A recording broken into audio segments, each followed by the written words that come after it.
مشکور ہوں کہ آج دوسرے دن بھی ہمارے درمے میں آپ نے شرکت کی اور ان ماؤں کے درد کو بانٹا۔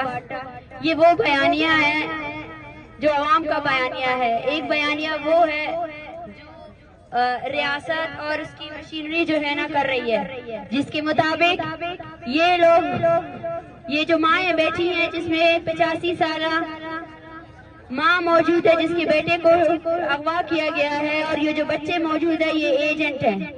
ایک بیانیہ وہ ہے جو عوام کا بیانیہ ہے، جو قتل و غارت کے خلاف ہے۔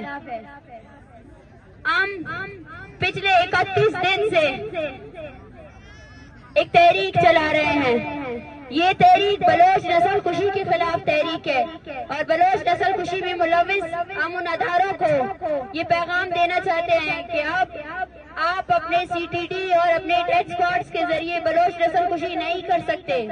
اب بلوچوں کو ماروائے عدالت قتل آپ نے بند کرنا پڑے گا۔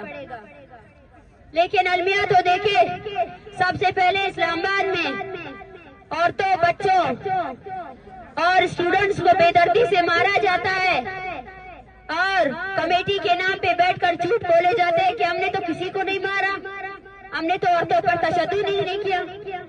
اس سے ظاہر ہوتا ہے کہ یہ نمائندے جو سچ ہے اس کو بھی جھوٹ قرار دے رہے ہیں۔ تو کیا یہ جنہوں نے دہائیوں سے بلوچستان پر جو ظلم اور جبر کیا ہے وہ اس کا اعتراف کب کریں گے؟ میں مذاکراتی کمیٹی اور حکومت کو یہ پیغام دینا چاہتی ہوں کہ جب تک اسلام آباد میں جو آپ نے اسٹوڈنٹس کو گرفتار کیا ہے، جن میں سے 100 سے زیادہ ایسے اسٹوڈنٹس ہیں جن کے ویئر اباؤٹس ان نون ہیں، جب تک آپ ان کو رہا نہیں کرتے اور اس 30 دن سے میں منسلک جتنی بھی تحریک ہے، اس میں ہزاروں کی تعداد میں جو لوگ اس موومنٹ کا حصہ بنے ہیں، ان کے خلاف FIRs کو آپ خواش نہیں کرتے ہیں تو ہم آگے اپنے مطالبات کسی کو بیان نہیں کر سکتے ہیں۔